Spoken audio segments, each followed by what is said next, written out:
我想问问你，郑恺他有没有别的女人？哎呦，这事儿我还真不太清楚。你跟他那么熟，你不清楚啊？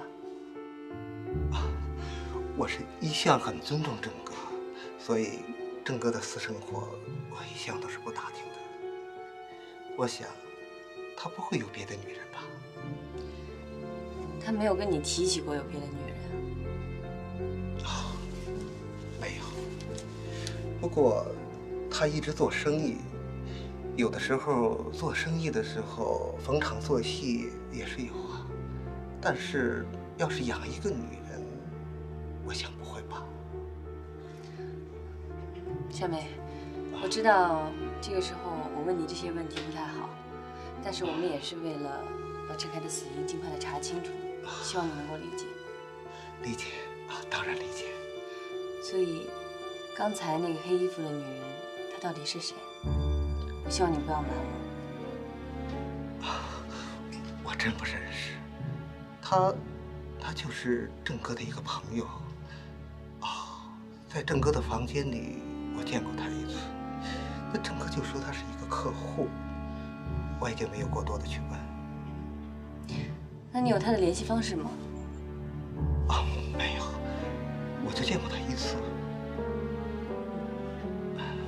那行，那我没别的事儿了，那你先忙吧，那我就先走了。好，那吃了饭再走吧。不用了，不客气啊。那我也就不强留了啊。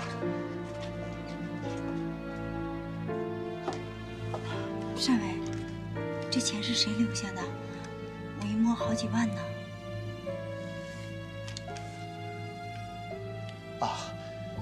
这可能是哪个亲戚留下的吧？那你就拿着吧。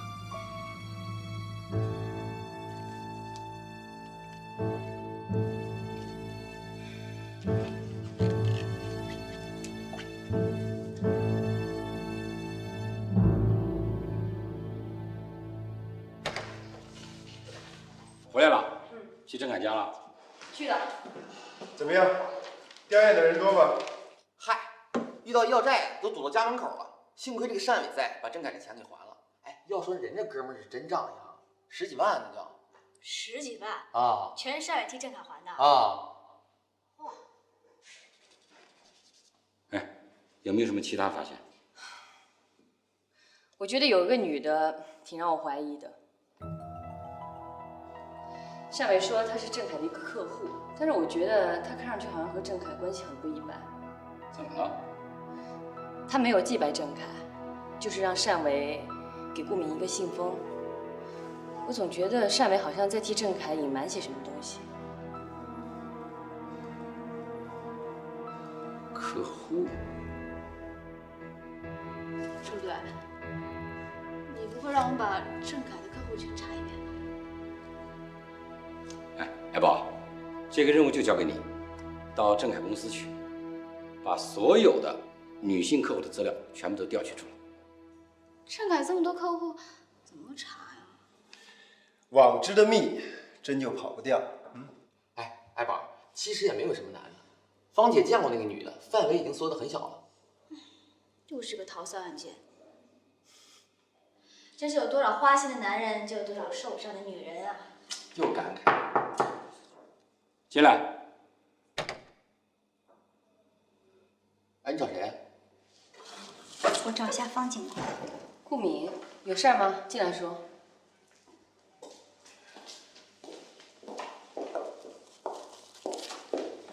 有人在我的门缝里放了这个，这什么？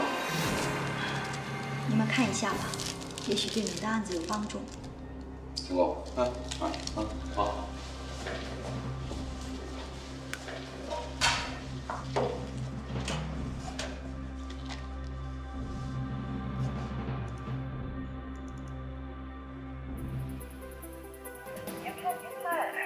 别不好意思嘛。哎呀，真是的。好了，别拍。哎呀，郑恺，这人是谁？这女的好像是葬礼上的佣人。看来这郑凯还真有个情妇。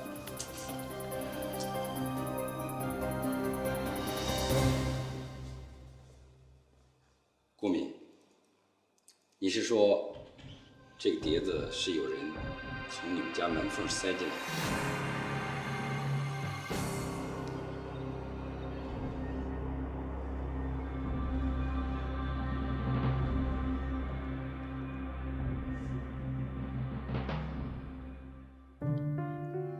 不认识，脸生。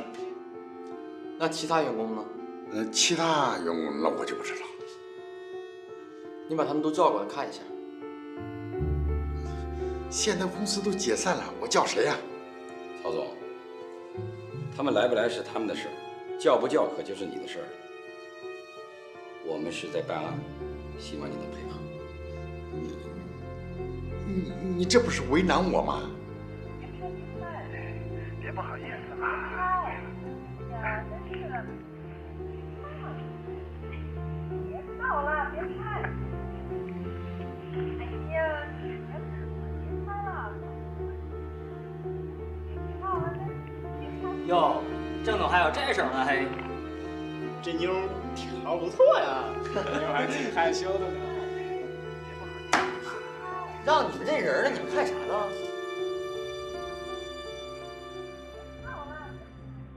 这没露脸呢，不好认呐。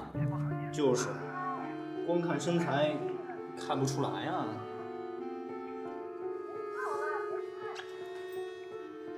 这看不清楚啊。再放一遍。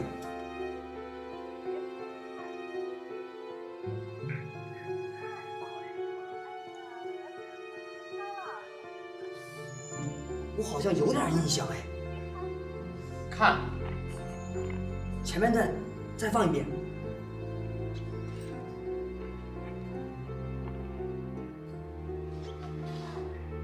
这女的是那个什么生态集团的行政总监，叫什么任磊。确定不？对，就是她。我们包过她的工厂。这客户啊，我和郑总一起去谈的。确定啊？对，就是他。咱先走。这女的，我第一眼就认出来了。那你们少说呀！我不是让哥儿几个多看几遍。你呀真坏！嘿，我跟你说，你这小子，什么东西？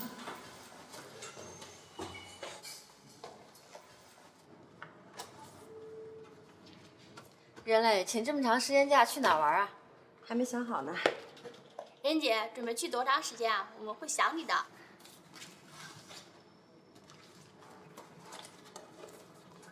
任姐，再见。假期快乐。那我先走了。任磊，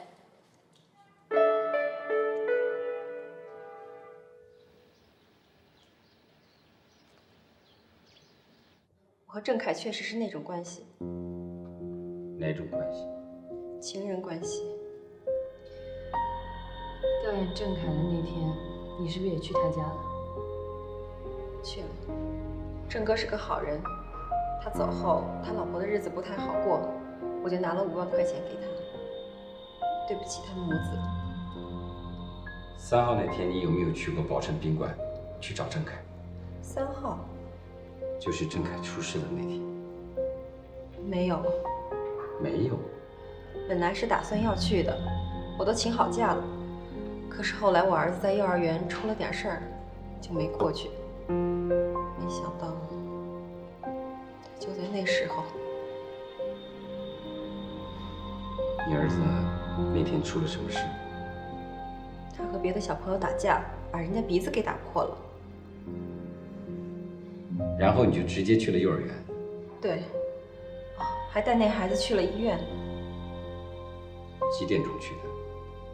大概2点半。他们幼儿园的老师是和我一块儿去的医院。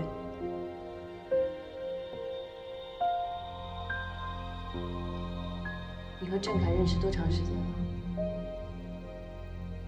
？10年。10年。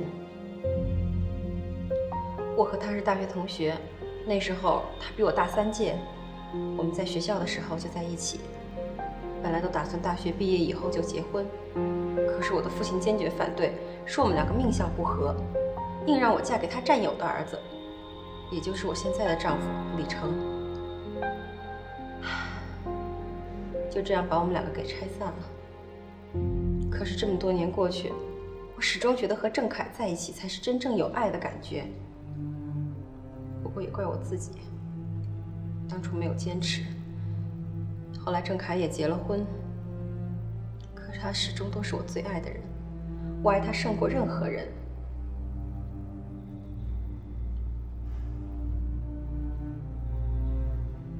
这么长时间以来，你们一直保持着这种关系？不是，他后来去当兵了，我们就失去了联系。直到2年前，我们公司要装修，正好是郑恺的公司负责的，这才让我又见到了他。可你仍然对他念念不忘。你不明白，你们不知道，一个女人当她遇到自己最喜欢的男人是种什么感觉。我宁愿就这样跟着他，我愿意为他付出我所有的东西，我也不能够再失去他了。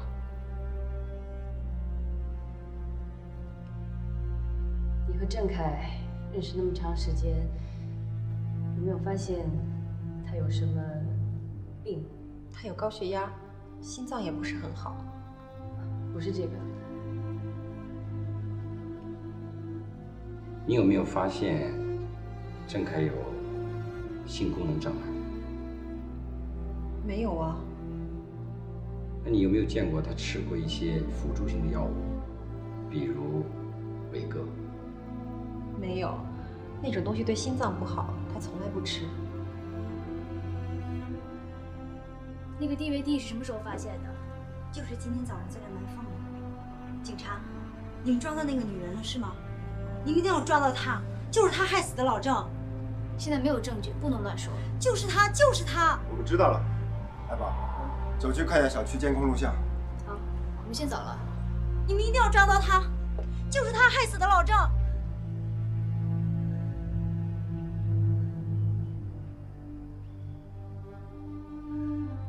没有结案之前呢，你哪儿也不要去，好吧？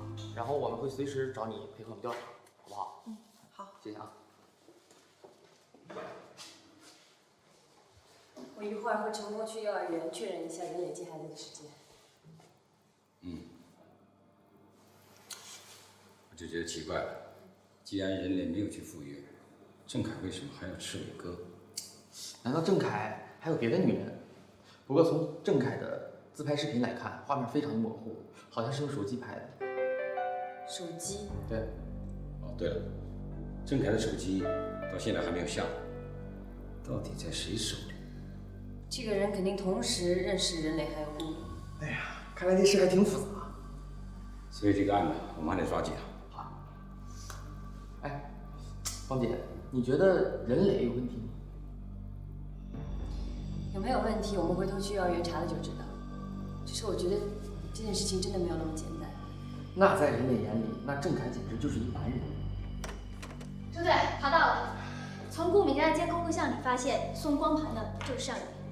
单伟，就是那个死者郑恺的好朋友。对，就是他。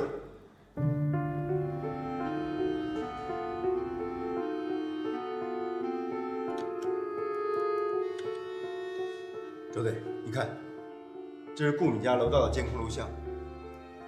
看，单伟。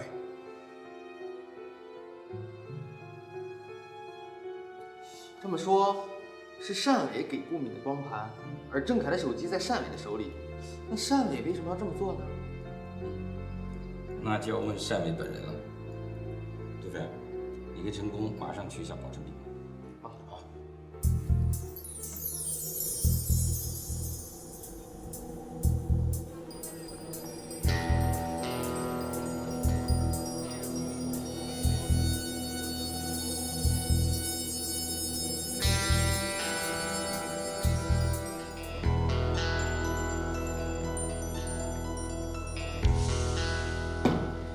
郑恺的东西都在这儿呢。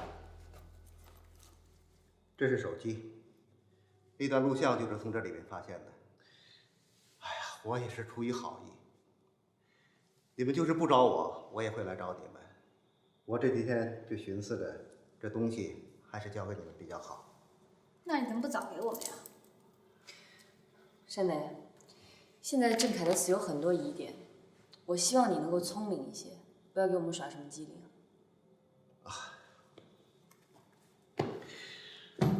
这些事情我都知道。是这样，郑哥有时候在宾馆见一些客户，就接应我的办公室。他死那天，正好就把这手包落在我的办公室里面了。我也是这2天刚看见的。按说我早就应该联系你们，可是我一时好奇，就打开看了看。这一看，可不要紧。你好奇什么？我也想知道郑哥的死到底是怎么回事啊！我就想是看看这手机上有没有新的线索。没想到，我就看到那段视频了。哎呀，真没想到啊！郑哥跟那个女人，他还是真有那种关系。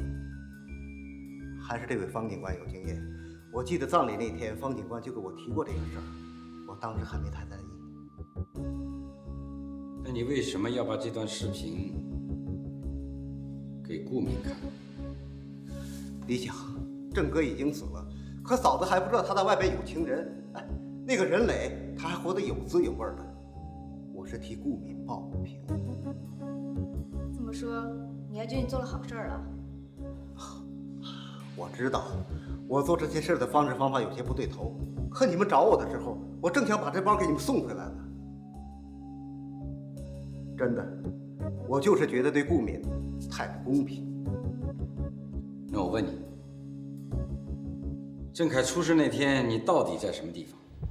一个客人来这办事儿，他不太熟悉，我把他送到了机场。一个客人需要你亲自送吗？那是我们酒店的贵宾，那天司机正好不凑手。我们服务行业的老板也是要干服务的嘛。那个人的联系方式有吗？没有。那就是说，没有人可以证明。没有。啊，不过你们可以到机场去查一下停车记录，票我都留着呢。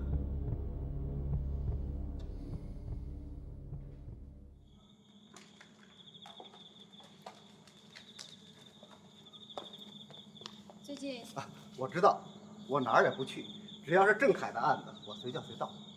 行吧。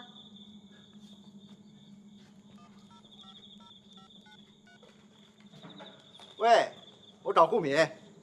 哎，嫂子，我小单，我现在公安局呢，都说清楚了。嫂子放心吧，回头我上家里去给你赔罪。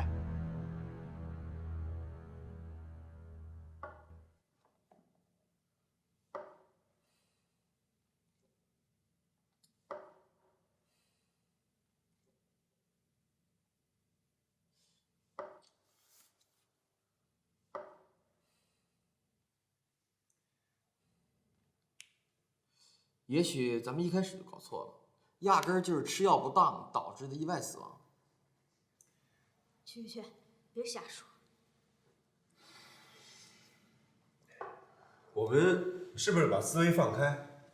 也许杀害郑恺的另有其人呢？不会是谁呢？咱们现在都无从查起。查善伟。周队，你的意思是？你们不觉得这个善伟太震惊了？他所有的解释都成立，但是所有的解释都有漏洞。这样，小天啊，你去找一下任磊，去了解一下善伟的情况。郑恺和善伟关系这么好，善伟不可能不认识任磊。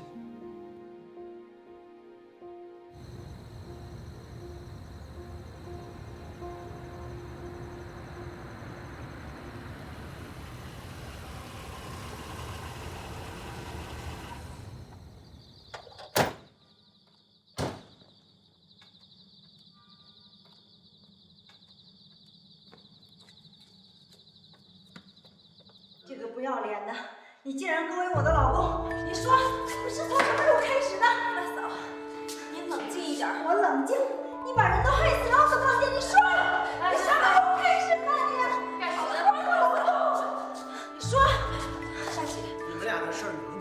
吓着孩子，任磊你带他出去。出去？我不出去。你说你慌不慌？大嫂，您听我说，要不这样，咱们有话进屋好好说，行吗？进屋就进屋，我还怕你不成？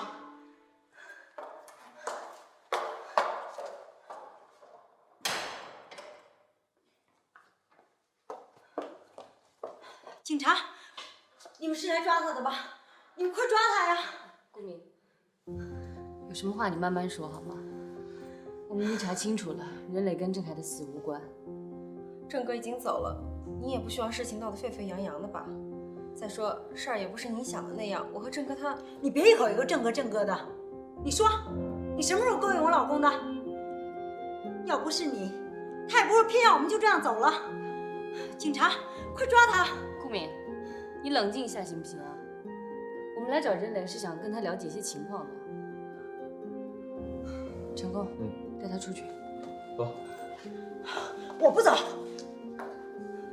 我今天非得说个明白不可。孩子已经睡了，你们要吵到外边吵。嫂子，别闹了，我们家还有孩子。孩子？谁家没有孩子？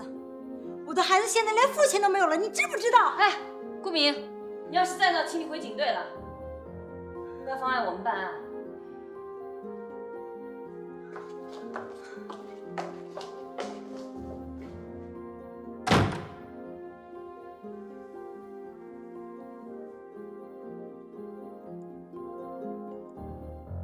郑哥去世了，我心里头跟他一样难过。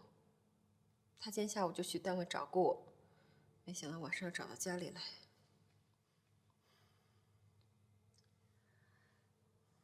我们今天来是想让你了解一下单伟的情况。单伟，不熟，不认识，没什么接触。你先平静一下再回答我。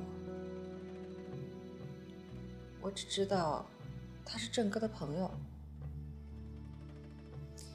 任磊，你要说实话。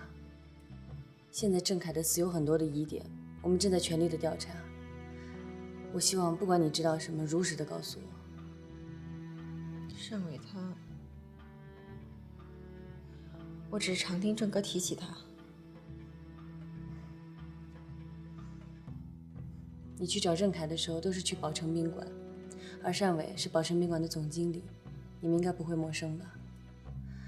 那天在郑恺的家里，你给顾明的5万块钱也是通过单伟，当时我也在场。我每次去找郑哥，都是直接去他宾馆房间。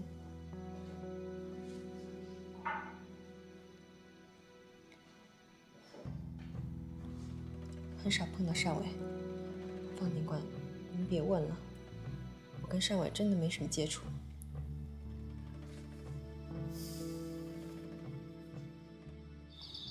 我跟你说，你跟任磊吵根本就没有用，你知道吧？我们已经调查过任磊了，他当天跟孩子在医院有不在场的证据，我们都已经把他排除了。王姐，方警官，你说单伟为什么在我们家门里放这个东西啊？单伟倒是跟我们解释过了，不过我觉得你应该去问他。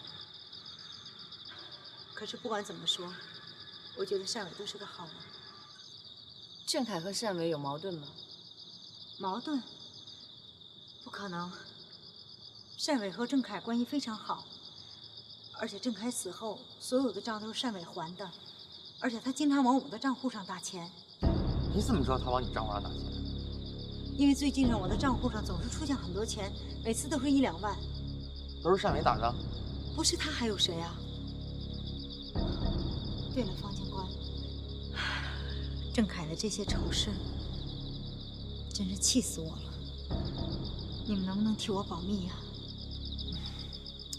我们只负责调查事情的真相，至于其他的事情，你放心，我们会尊重死者。不过，如果你再这么多闹几次的话，可能知道人会更多一些吧。怎么样，送你回家？我搬家了。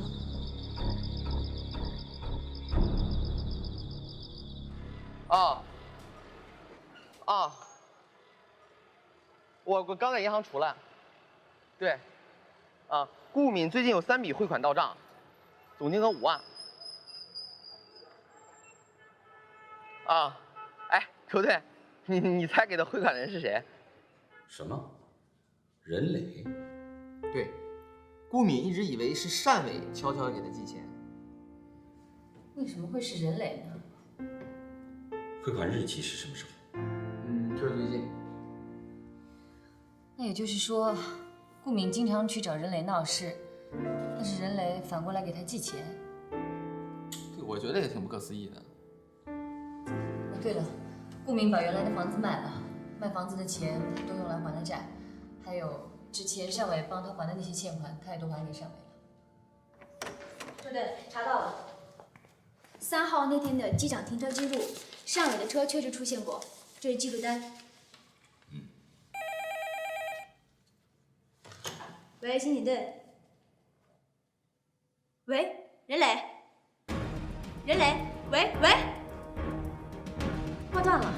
说什么？说找芳姐，但是没有说完，好像就被人掐断了。我再拨一个。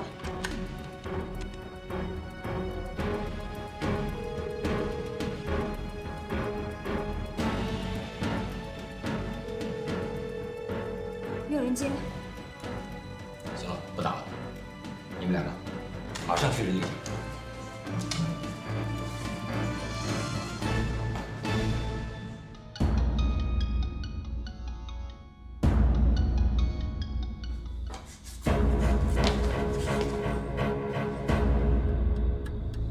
还有脉搏，赶紧叫救护车。喂，120吗？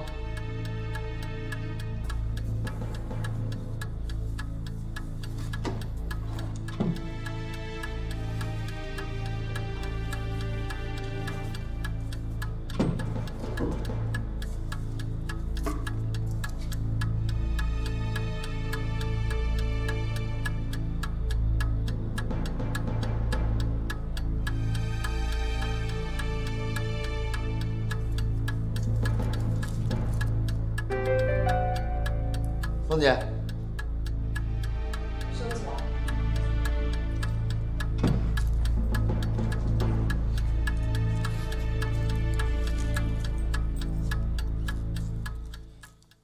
你也不用太难受，你放心，肯定没事儿，知道吧？咱们都是爷们儿，在家得顶事儿，你知道吧？你跟我们说说，事发的时候你在干什么？那天那个顾敏来我们家吵完架之后，我都带着孩子住我母亲家。你知道，我和小磊出现一点问题，我们彼此都需要冷静一下。可没想到会出这样的事儿。什么情况？任磊被扎了2刀，这是他的爱人李成。门没有被撬，应该是熟人作案。房间有被翻找过的痕迹，丢没丢东西现在还不清楚。现场发生过打斗，应该就是在接完电话以后。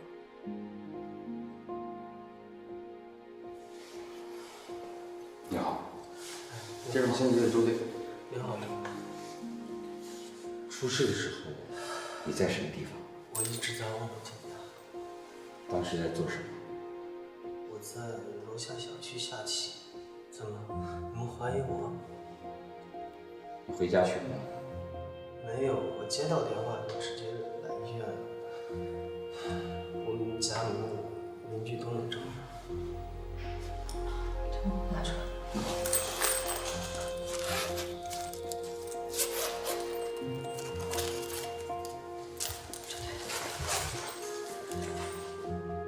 这是在任磊家找到的。和顾敏家那个是一样的。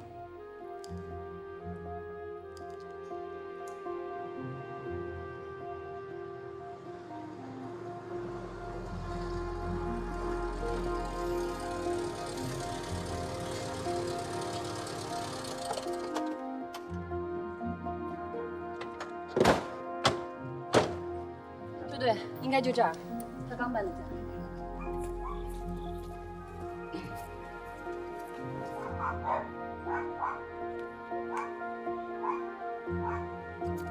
你好，大姐。哎呀，麻烦你，这儿是不是有一户新搬来的人呀？没错，是从城里搬来的。对。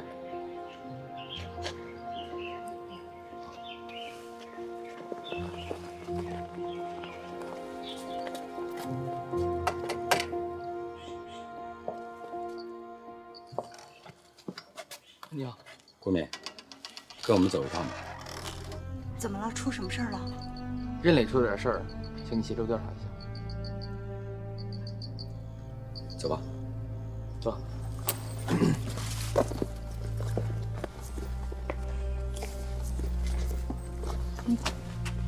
这怎么了？怎么到家都抓人呢？哦，没事，张姐。麻烦你帮我照顾一下鹏鹏，还有，要是下雨了，帮我把衣服收回来。啊，行，谢谢你了，张姐。没事。鹏鹏，妈妈一会儿就回来了。你要去哪儿？妈妈一会儿就回来了。妈妈一会儿就回来了。听阿姨的话，妈妈一会儿就回来啊。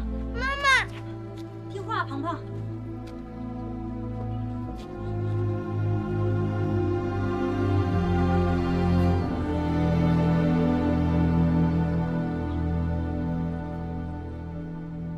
任磊怎么了？他出什么事了？任磊被人刺伤。现在我们掌握的证据对你很不利，因为你多次去任磊的家里还有公司闹事，所以你有充分的作案动机。我确实很想杀了他，但这件事情绝对不是我干的，因为我还要照顾孩子，我不可能做出这种事儿来。你看这个在任磊家找到的，这是什么？就和你上次给我们看的那个光盘一样。他怎么会有？我正想问你呢。我不知道啊，不是我给他的，请你们相信我。昨天晚上7点钟左右，你在什么地方，在干什么？我在家里啊，在收拾东西，我哪儿都没去。有人可以证明吗？隔壁的张姐可以证明。哦，对了，她还到我屋里聊了一会儿了。警官，我知道你们知道我很恨人类，所以他出了事儿，你们一定会怀疑是我。但这件事情真的不是我干的。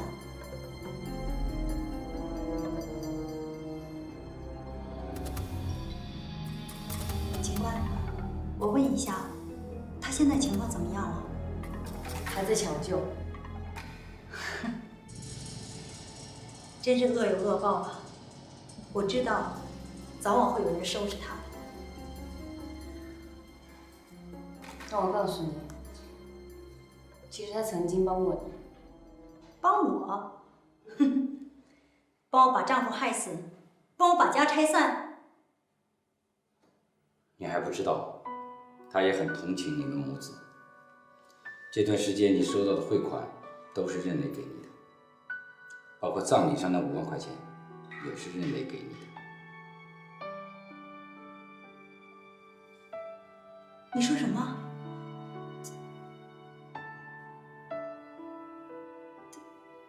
他为什么要这么做？杜哥，这是医院的伤情报告，腹部和下列2刀都从正面刺入，伤口上方较浅，下方较深，力度很大。对了，任磊的手臂跟颈部有很多的淤血。根据伤情报告，这个凶手应该是个男人。我也这么认为，因为只有很用力的抓，才可能会出现淤血。对，还有从刀子扎入体内的力度来看，凶手应该另有其人。还有这张光盘，如果不是顾敏给任磊的，那就只有一个人嫌疑最大。谁啊？单伟。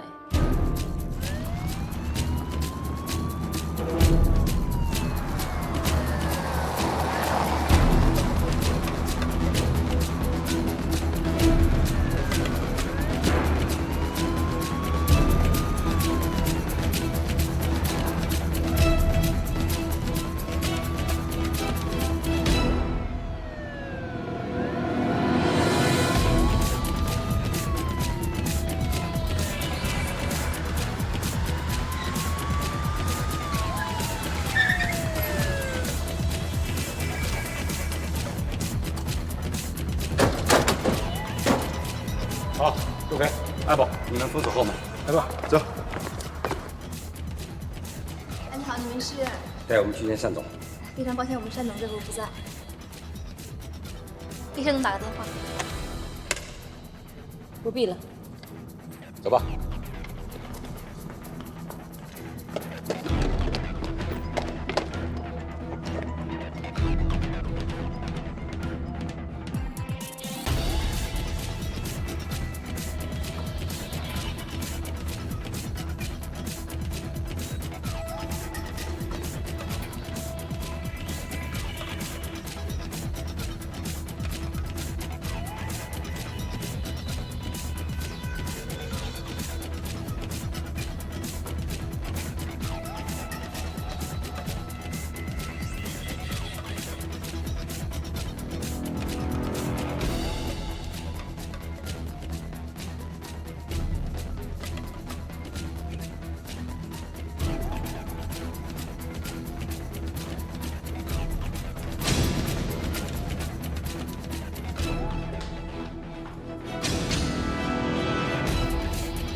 向伟，站住！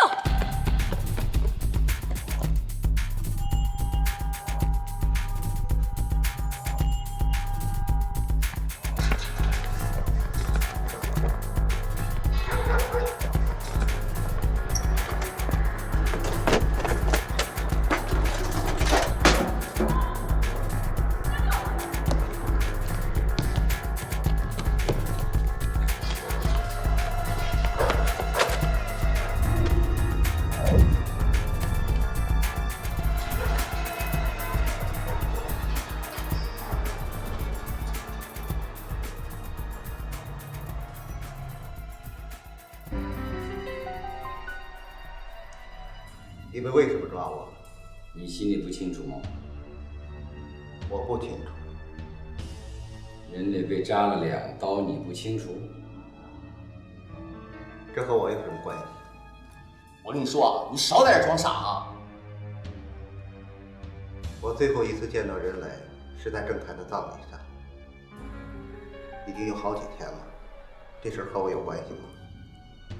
那我问你，在人类那儿怎么会有这个？这我不清楚。这张光盘我只给过顾敏。你是不是早就想好把这事推到顾敏身上？你们就为这个抓我了？啊，你的意思是顾敏故意把她老公和任磊的光盘往外散？这也不是没有可能。如果她要是真的想修复，我跟你说啊，你少废话啊！这什么地方？没事能让你坐这儿吗？昨天晚上你到底在干什么？我在家。我建议你好好想想。我确实在家，没有证据。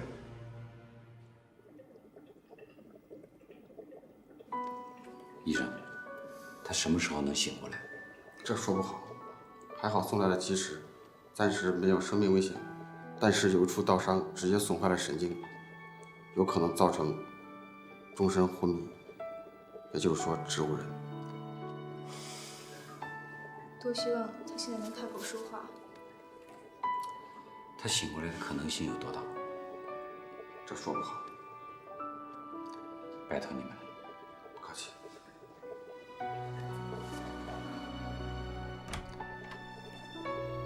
看来我们只能想别的办法了。我们还有一个办法，单伟自己承认。单伟43岁，宝辰宾馆的总经理。单伟说他根本就不认识任磊，可是宝辰宾馆的档案显示，任磊每年公司的年会都会在宝辰宾馆举行。那就说明单伟跟任磊早就认识。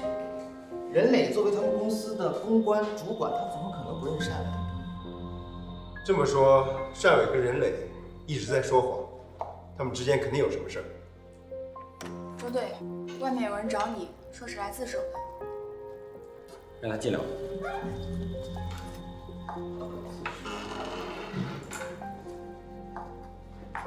我是来自首的。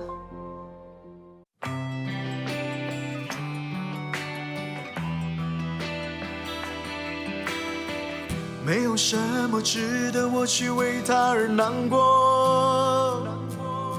我像海洋一样，其实那样的宽阔。心中的那个太阳为梦而亮着，不要躲在角落，让爱击碎脆弱。牵手去飞，让风吹干汗水，永不后悔，穿上绝对的光辉，呼啸而过，像风一样的洒脱。坚强的我们，努力在光中穿梭，呼啸而过，不再那样的沉默。撞上河，那才是真实的自我。牵手去飞，让风吹干汗水，永不后悔，穿上绝对的光辉，呼啸而过，像风一样的洒脱。坚强的我们。